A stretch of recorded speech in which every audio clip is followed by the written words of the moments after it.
ก็จะบดเอาเจ้าได้บ่เอาพ่อหะเอาไหมเจ้าขี้ยื้อหลาย พ่อบ่ได้ขี้ดื้อพ่อให้กระเชให้เวียงบ้านไวโอเค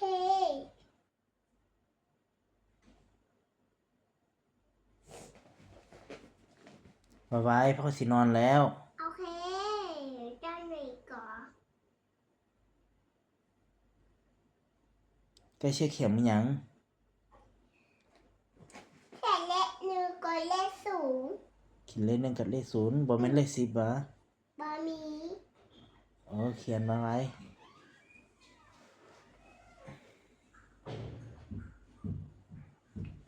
ก็จะให้เดาก่อน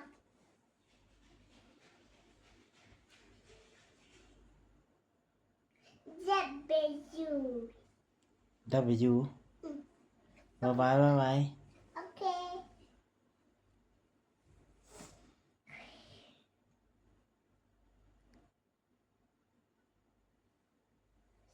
พ่อซื้อยาแล้วเดี๋ยวพ่อสินอนแล้วบ๊ายบายไหม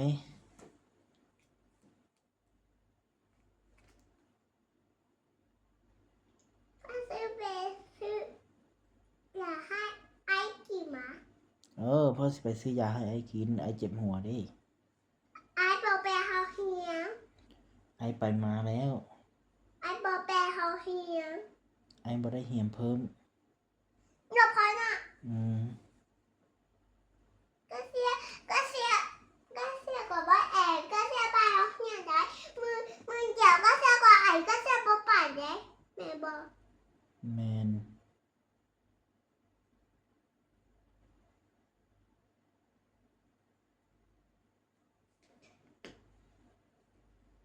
เขียนแล้วบ่ ไม่ได้แล้ว ยังบ่เรียกหวะ เป็นแล้วจะได้ เขียนแล้วดีได้บ่ต้องเขียนรอเรเด้ เด็กเห็นบ่ เขียนดีแล้ว เขียนมาไว้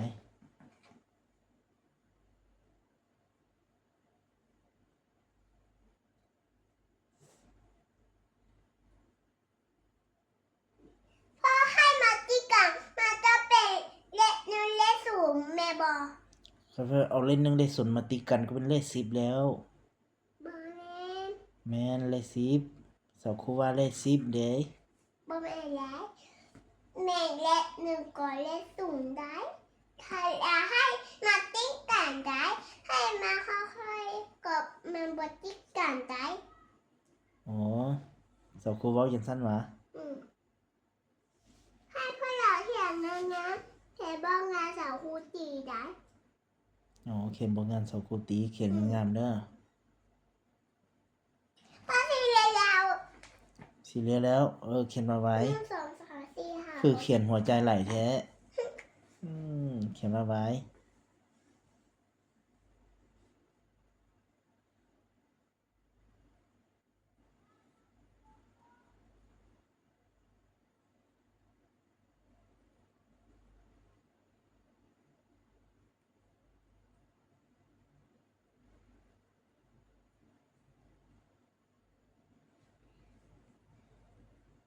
เลข10แม่นบ่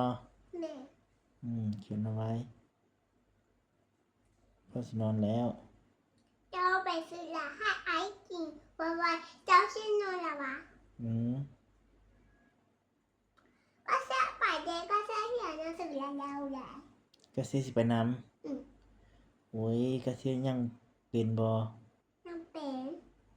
ก็เสียนั่งเองนั่งแล้วก็นั่งเองไหมเป็นบอพอพ่อซื้อแล้วเบอร์นี้ นี่เขียนมาไว้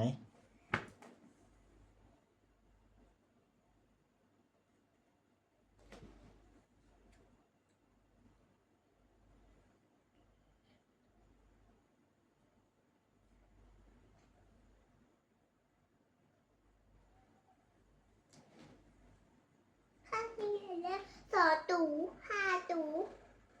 2ตัว5ตัว10 ตู้ 10ตัว2 ตู้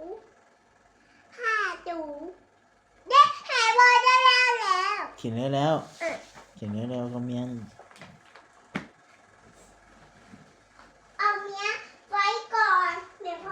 แมน ไปไหม ไปหยัง ไปซื้อเหลือให้อากิน ไปสิอยากให้ไอ้กิน